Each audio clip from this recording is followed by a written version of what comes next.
दिल्ली में भाजपा नेता सुधांशु त्रिवेदी ने दिल्ली सरकार पर बड़ा आरोप लगाया है। उनका कहना है कि दिल्ली हाईकोर्ट की टिप्पणी से ये साफ हो गया है कि सरकार ने सीएजी की रिपोर्ट को विधानसभा में पेश करने में नकारात्मक भूमिका निभाई है। त्रिवेदी ने इसे संवैधानिक आपदा बताया है। भाजपा नेता सुधांशु त्रिवेदी ने दिल्ली हाईकोर्ट की टिप्पणी पर प्रतिक्रिया दी। दिल्ली हाईकोर्ट ने कहा था कि दिल्ली सरकार ने सीएजी की रिपोर्ट को सदन के पटल पर नहीं रखा, जो एक दुर्भाग्यपूर्ण स्थिति है। त्रिवेदी ने इसे सिर्फ विकास कार्यों में ही नहीं बल्कि संवैधानिक व्यवस्था में भी कमजोरी बताया। उन्होंने कहा कि दिल्ली सरकार के पास 1 दर्जन से अधिक सीएजी रिपोर्ट्स हैं, जिनका सदन में प्रस्तुत नहीं किया गया।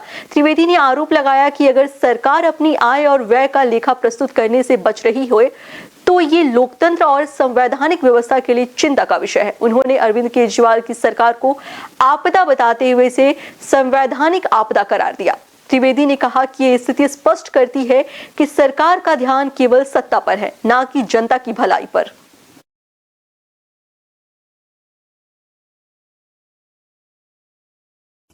दिल्ली के सो कॉल्ड एक्चुअल मुख्यमंत्री, जो वास्तविक अर्थों में फैक्टल मुख्यमंत्री साबित हुए हैं, जो नित्य प्रति कार्य करने की बजाय उठकर एक सवाल पूछने लगते हैं, जबकि वो भारत के इतिहास की सबसे शक्तिशाली, संख्या की दृष्टि से सबसे शक्तिशाली सरकार उनके पास है, उसके बाद भी वो सवाल पूछते हैं। मगर आज कुछ बहुत गंभीर प्रश्न इस विषय के ऊपर उठकर खड़े हुए हैं कि जो सीएजी रिपोर्ट्स थी, आपको पता है कि सरकार के आर्थिक आय व्यय का मूल्यांकन सीएजी, कॉम्प्ट्रोलर ऑडिटर जनरल के द्वारा किया जाता है, राज्यों में भी और केंद्र में भी।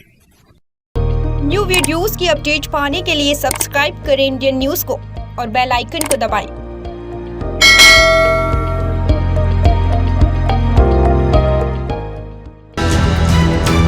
ये है इंदू ब्रॉडकास्टिंग प्राइवेट लिमिटेड और आप देख रहे हैं इंडियन न्यूज, हर पल, हर क्षण, हर सच।